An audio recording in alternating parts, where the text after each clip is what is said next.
Hello, and welcome back to the Outdoor Minimalist podcast. I'm your host, Meg Carney, an outdoor and environmental writer and author of the book Outdoor Minimalist, Wasteless Hiking, Camping, and Backpacking. The Outdoor Minimalist podcast has a goal to give listeners actionable ways to waste less hiking, camping, backpacking, and more during every step of their process. Your impact outdoors starts long before you hit the trail and goes beyond leave no trace ethics. You'll learn how to identify sustainable outdoor brands, how to ask hard questions regarding sustainability, and begin to shift and evolve your mindset to integrate minimalism into all of your outdoor pursuits. In episode 70 of the Outdoor Minimalist podcast, we are talking about recycling. Now, we have had a few guests on the show that have shed some light on recycling or waste management in general, but not quite to this depth. Today's guest, Amanda Close, is an expert in all things waste streams and is here to answer the big question: what actually happens after we recycle? Amanda is the Education and Outreach Manager at Waste Loop and works with local communities, schools, and businesses to reduce, reuse, repair, repurpose, recycle, and most importantly, rethink their waste streams. Waste Loop is a 501c3 nonprofit based in the Wenatchee Valley of Central Washington, with a mission to inspire communities to transform their waste into resources. They envision a world where the concept of waste no longer exists.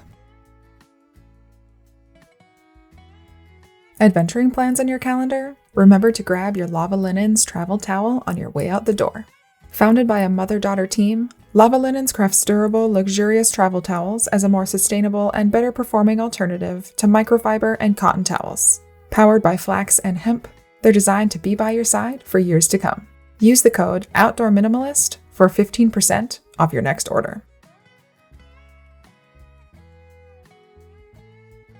Thanks for joining me today, Amanda. I am excited to jump into this topic. And before we do that, I'll ask you what I ask all of my guests. And I would love for you to share just how you got involved in outdoor recreation and how it fits into your daily life.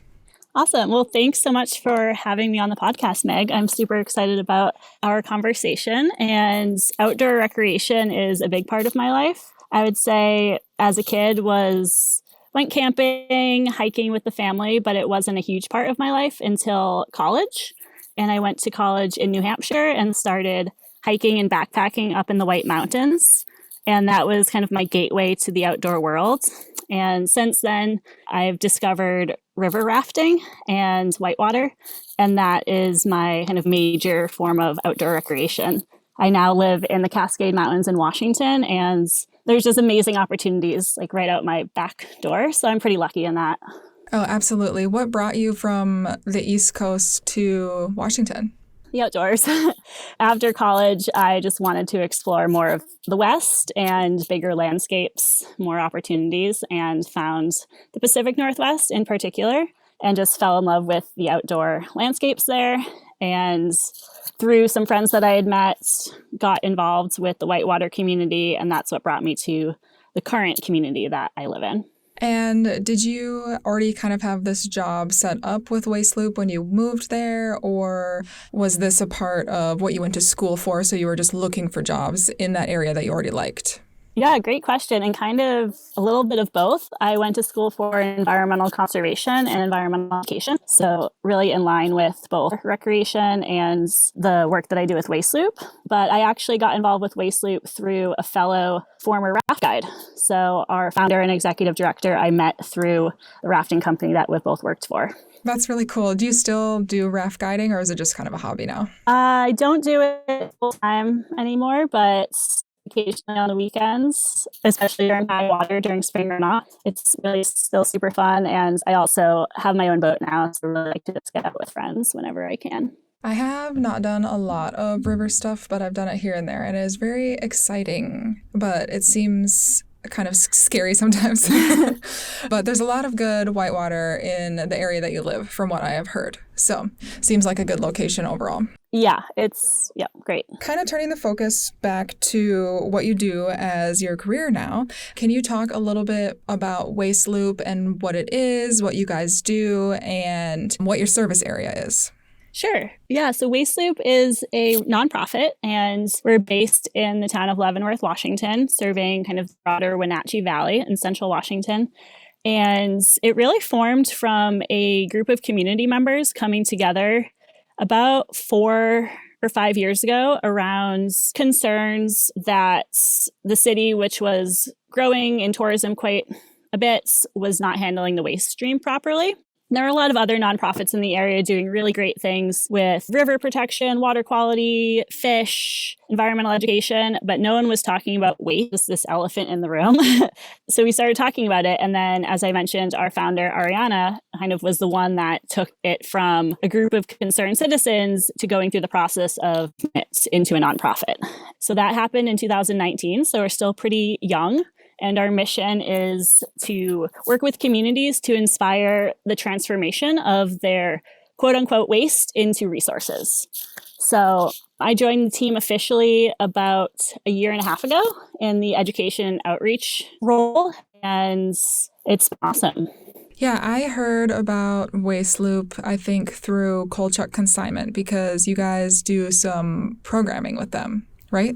Yeah, they are our main partner for our gear repair cafes. And so about once a quarter, aka seasonally, as folks are transitioning from the different outdoor sports, since that is a really big part of our community and our location, we host these events with them to try and inspire people to repair instead of just replace their ski shell or tent zipper that's busted, all this outdoor gear that should be kept in circulation instead of just replacing as the seasons change. So yeah, they're a great partner of ours. Absolutely. And they were a guest on the podcast. So if people are interested in used gear, repairing gear, and all that stuff, you can go back and listen to the episode that we did with them. But back on track, if we are focusing on the kind of general large, it's hard to say focusing because it's such a large topic of recycling. And if you want to interject with other types of waste in there when it makes sense, you can feel free to. But I want to talk a little bit about the origins of how recycling became so mainstream and why it seems to be almost the main waste management solution we see in a lot of communities for environmentalism, if that makes sense. Totally. Yeah. And so I think when recycling, which, in its pure form concept has been happening since humans were using materials, right? But in kind of our modern view of recycling, I think probably the 1970s was when it kind of came onto like the mainstream thinking. And for folks that aren't aware, like that time was really when kind of the modern environmental movement sprang up, and largely a result of the blatant degradation of the environment that was happening with all of the manufacturing and industrialization and pollution.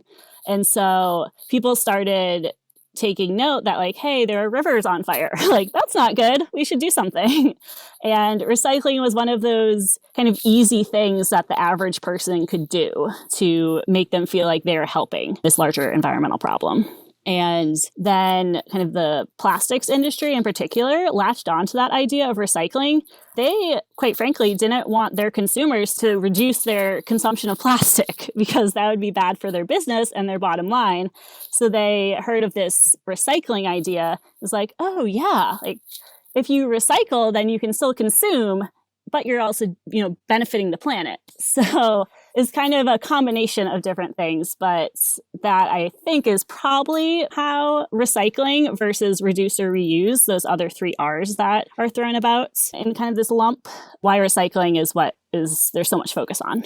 Yeah, to me, it always felt like it was just mostly pushed by the industries that were creating and making recyclables. So that makes a lot of sense. When we are recycling things, can you kind of walk us through that process? Because I think a lot of times maybe we sort our recycling, we wash our recycling, we do all of our recycling things properly for our service area, and then we put it in our curbside bin, and then it's kind of this out of sight, out of mind thing. So can you just explain how recycling actually works after it's picked up from your home or you drop it off at a recycling center? Where does it actually go and what actually happens to it? Yeah, it's a great question. And it's probably one of the most common questions that we get at Waste Loop, which is great because I think there's a big need for transparency. so that people actually know what is happening to their recycling. Like, there's a lot of people out there that I think are losing faith in the recycling industry, and part of it is warranted, but also part of it isn't. It's just because they don't know what's happening. And so, to the best of my knowledge, and obviously there's regional variations here, but the recycling that you collect is sent to what's called a MRF, material recovery facility. And that's where it's further sorted. So it's sorted by material type. And so cardboards will get sorted into just cardboards, mixed paper, tin, aluminum, number 1 plastic, number 2 plastic, any other types of plastic that your community can recycle. Unfortunately, in Central Washington, we're limited to a very small range of plastics right now. And then also glass, if your region can recycle glass. Again, we can't recycle glass with our single stream at the moment. But once it's sorted into categories, and there's some pretty cool technology out there that helps with that sorting. We got to visit the facility in Spokane where our recyclables go from the Wenatchee Valley. And they use like different magnets, different air currents, as well as humans to sort as the waste goes through over different conveyor belts. And once it's sorted, it will sit in that facility until there's a buyer. So I think the main thing with the recycling is that it's a market. And so I often forget that. I just think we should be recycling everything because it's good for the planet and reduces the use of virgin materials. But it's all a market economy. And so if there's not a buyer for that product, then it's going to sit in that storage facility until there is, or until, unfortunately, they need to make space, and then they'll send it to a landfill or incinerator. I know, like, for example, Washington has a lot of fiber mills that make paper. And so a lot of the cardboard and mixed paper stays super locally in our state, which is great. Not the case for aluminum. There's not a lot of aluminum manufacturing opportunities in our state. And to the best of my knowledge, again, this changes with the market, but our aluminum gets sent to the East Coast. And so once it gets to that manufacturer, then it is brought into the stream where it's most likely added with virgin materials, non-recycled materials. Some cases, it needs to be added to non-recycled materials because it loses its strength or its quality as it's recycled. And the main material that does that is plastics. Plastic is often downcycled. So like a plastic water bottle may become a new plastic water bottle, but it also could become a polar fleece. And the reason a polar fleece is considered downcycled is because there's not a lot of outlets to recycle your fleece currently. And so most fleeces, when they get too small or ripped or whatever, end up in the landfill versus getting recycled. Aluminum is a great example of a material that can be recycled infinitely without losing any sort of quality or strength. So a can could be in existence essentially for hundreds, thousands of years. So it kind of depends on the material. Did that answer the question? Oh, yeah, absolutely. And it also just raised a couple other questions for me, which is great. I'm really glad that you brought up that recycling is a market because, yeah, I forget that a lot of times. And I'm like, why can't I just recycle glass everywhere, Mm-hmm. But I'm trying to think when it was. Maybe 2018 time period when China stopped accepting recyclables from the United States. Do you know much about that process or how that really created a big shift in how the United States does recycling? Yeah, I can tell you what I know, which is that prior to that ban, a majority of recyclables were sent overseas. China was the largest buyer, but then there were, secondary markets in Malaysia, Indonesia, other countries in that region predominantly, up to, I think, about 75. Don't quote me on this, 75% of recyclables. Obviously, it varied by community. But it was enough of a majority share in that economic system that there was a lack of infrastructure, innovation, and new business and industry in the US around recycling and reusing recycled materials to create new products. And so when China banned recyclables, and the reason they banned is because of contamination. Actually, one thing that I'd love to just briefly talk about is this concept of wish cycling, which is essentially you look at a bottle or another object and you see one of those chasing arrow symbols and you're like, oh, I think this means it's recyclable. but it doesn't. That's a symbol that indicates what type of plastic polymer it is. And I know a lot of people, they want to do the right thing. And so they think like, oh, I think this is recyclable. I'm going to put it in my recycling bin. But if it's not actually recyclable in that geographic region at that time, it's considered contamination. And contamination devalues the recycling. So it then doesn't become economically viable. And so that's what happened in China. There's about 25% contamination rate of essentially trash that should have been sent to the landfill was being sent to China. Or it was bottles and jars that weren't cleaned, and it was a bunch of old food that was sent. A whole manner of things. So anyway, China stopped accepting those. And then warehouses started filling with recyclables because it was a pretty sudden shock to the system. China didn't necessarily give the US time to prepare for this abruptly leaving the market. And so all the curbside recycling programs across the US were still collecting recyclables every week from their customers. And those recyclables were going to these MRFs. They were getting sorted, and then they were just sitting there because, again, there is no market because they couldn't send it to China anymore. And so eventually one of two things happened was they found a market in the US, or what happened in a lot of cases is they started having to send things to the landfill or the incinerator. And this broke a pretty deep level of trust within the recycling sector and the American people because there are all these stories about recyclables just being sent to the landfill. And there is not necessarily clear, transparent communication around why that was. And so that's one of our main things that we're trying to help people understand and provide outreach around and transparency around as much as we can as, not a waste management company, as a nonprofit that's just working in the community. Yeah, absolutely. Thank you for sharing all that information. And I'll try to dig up some resources and articles from that time period when they talk about why that happened and how that happened. Then also what you were referencing, how the recyclables were just being sent to the landfill or incinerator. And that is kind of a good transition into talking about how well recycling actually works within those communities, especially now since a lot of it is being handled just within the country itself. I'm sure some of it is still sent to other places that accept recyclables.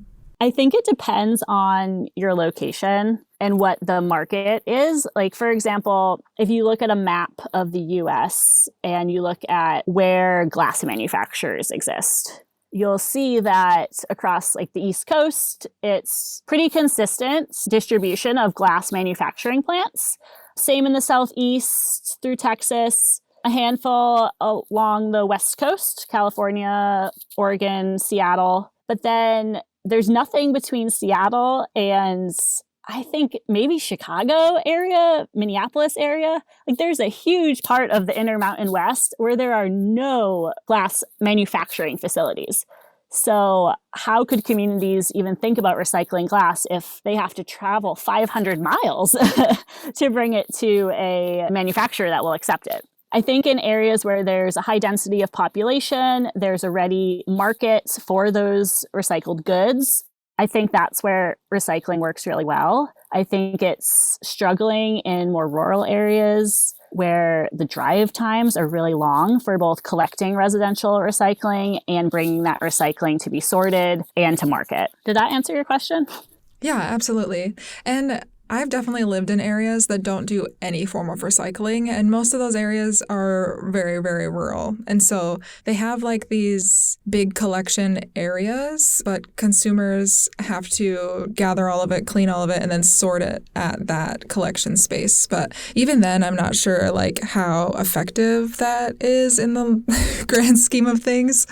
And it does also make me curious about how a material like glass, because it is so heavy, if it has to travel such a long distance, how is that impacting the other resources that are being used? Totally. It's a great question and definitely something that we need to take into account. if you're trucking glass and using all these fossil fuels to do so, like there's a carbon footprint associated with recycling your glass. And so it does involve some like analysis. If you're putting glass into a railroad car, which is one emerging strategy that we are talking about in Central Washington, like that's a much lower footprint than trying to truck over mountain passes. So it's tricky, and it is so dependent on the scenario and the situation. Yeah, that makes sense. Do you think, since there was such a large shift in how we handled recyclables after China and the other countries kind of like backed out of accepting it from us or out of the market, do you think that it has improved in any aspect, or has it kind of just been getting harder and harder to effectively recycle things? I think, again, depending on where you live, in some places it's getting harder and harder, but in other places there is the political willingness to start thinking about creative solutions and start either building those local economies that can support those materials, as well as legislation. So right now, there's, I believe, 4 states have passed this pretty comprehensive type of legislation where the financing and responsibility, essentially, of the end-of-life recycling of packaging and other products are put on the manufacturer. And changes like this are huge. Like California passed a bill in 2022. And I mean, California's economy is larger than many countries. And so there can be really huge effects both in California as well as ripple effects because of the influence that California has around the world to try and incentivize big manufacturers to plan their end of life, maybe invest in new technology to look at bioplastics, which are made from non-petroleum based products. That's just an example. And then as well as consumer demand. Again, it's all economics, and we as consumers are significant in that if we demand recycled content in our packaging or in our products, like there will be a greater incentive for recycled goods to be brought to market. Okay, yeah, that makes sense. With recycling being such a local process, like you were saying, that a lot of times it kind of comes down to legislation and how the municipality is kind of dealing with that. So are there ways that waste management in general could improve, or that consumers can maybe push for improvements within their own communities? Yeah, I kind of mentioned this earlier, but the lack of transparency within the waste management sector at large is a huge problem.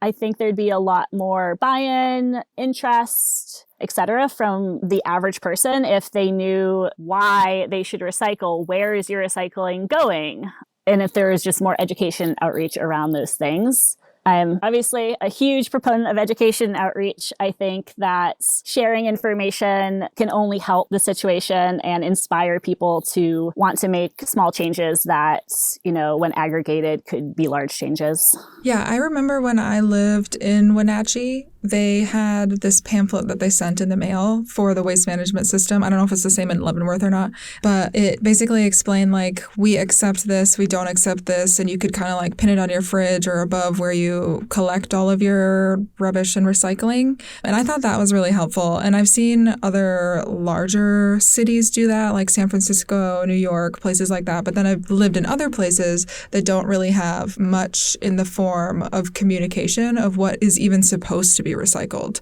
So are there like standardized resources for people? Would they be able to just go to their waste management website and find that information? So this is also like one of the problems that makes it really challenging, right? Is that what can and cannot be recycled does change, right? Pretty frequently. And it has changed, especially with the ban from China in the last several years. And I imagine will continue to change. And so waste management websites 100% should be up to date. Like that's just like a very basic part of their service that they should be providing to their customers. So I would definitely say to like check out who your waste management company is for recycling. It might be different than your garbage pickup. It might be the same. Check out their website. If it's not clear on there, trying to give them a call. Just cold call them is kind of what I like to do and try and get through to someone. And then if you do, then share that information with your network, because chances are your friends are also struggling if it's not like super clear and transparent. And there's also like, I know some states have great websites where you can type into kind of like a search engine for waste management of how to recycle different products that maybe you can't put in your curbside bin, but you want to dispose of properly, like electronics or light bulbs or batteries. I know there's a nonprofit in our area, Sustainable in North Central Washington, that recently launched one of those search engines. So that is a great resource if that exists in your area. Wow, yeah, that would be super helpful because sometimes things like batteries and stuff like that just end up piling up and you don't always know exactly what to do with them. So that would be great. Yeah, totally. You mentioned wish cycling earlier, which is a topic that we have talked about before on the show and that is mentioned in the book and just like along with a lot of other content. But is there any or are there any specific things that no matter where you live, these are things you should be doing with your recyclables? Yeah, absolutely. So you should definitely try and make sure your recyclables are as clean and dry as you can.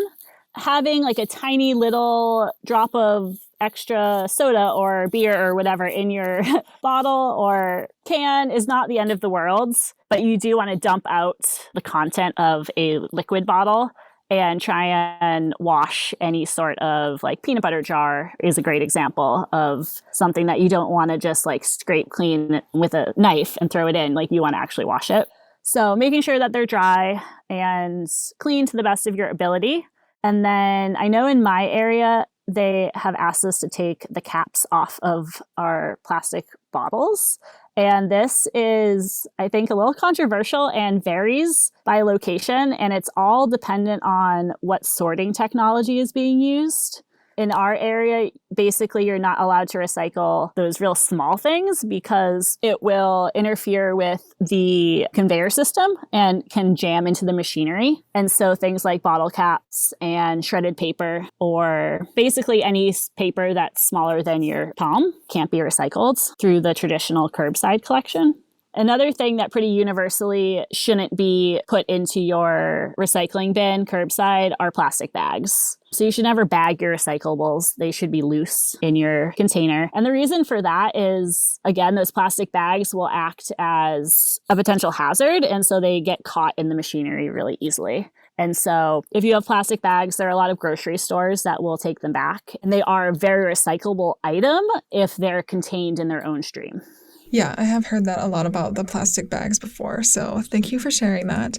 Other than recycling properly for the waste stream in your area, what else should, I guess, maybe be a first line of defense before recycling? Because reduce, reuse, recycle is in that order for a reason. Totally. And I'm glad you brought that up because it's true. Like reduction should be everyone's top priority. Let's even back up further. I also, Meg, use Rethink as kind of my education outreach. And we should really be thinking about waste totally differently and viewing it as what's the potential resource. And so if you think about your consumption and the choices that you make every day through that lens, I think you'll find just naturally that the amount of products that you are then considering, is this recyclable or not, will just decrease. Does that make sense? Yeah, it does. Cool. So then once you have like reduced your consumption and your use of products, then getting creative and reusing them, giving them to a friends maybe that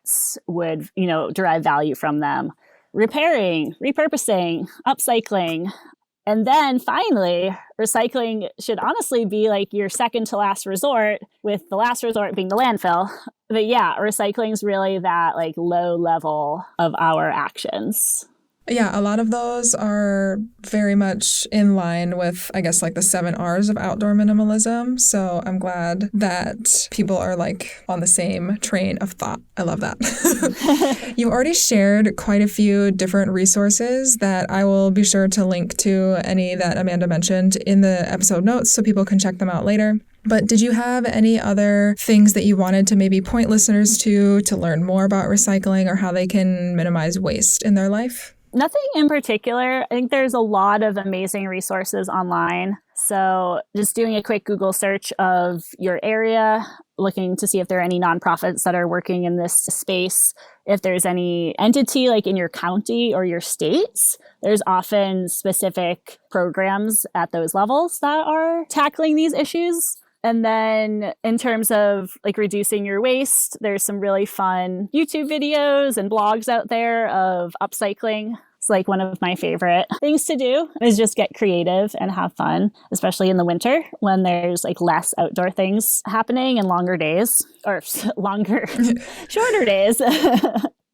I guess in terms of Waste Loop, since I know there's a fair number of listeners in Wenatchee Valley, where can people learn more about you guys and your program and even potentially get involved with any programming that you have going on? Yeah, our website is wasteloop.org. And we have kind of an overview of our programs on there. We also are on Facebook and Instagram for social media and try and post semi-regularly on those platforms. And we would love for people to get in touch, share ideas, and we're always looking for volunteers to help with our events and our initiatives. So please don't hesitate to reach out. Amazing. And I'll be sure to share all of the links to your socials and website in the episode notes so people can check that out. But with that, thank you so much for sharing all of that awesome information. I learned a lot. Awesome. Thanks so much for having me. Thanks for listening. And if you like what you hear, let me know. Leave a review and be sure to subscribe so you never miss an episode. You can find us on Instagram at outdoor.minimalist.book or subscribe to our weekly newsletter at theoutdoorminimalist.com for even more updates, educational resources, and to help build an outdoor community with the shared goal to create a better outdoor space as we recreate.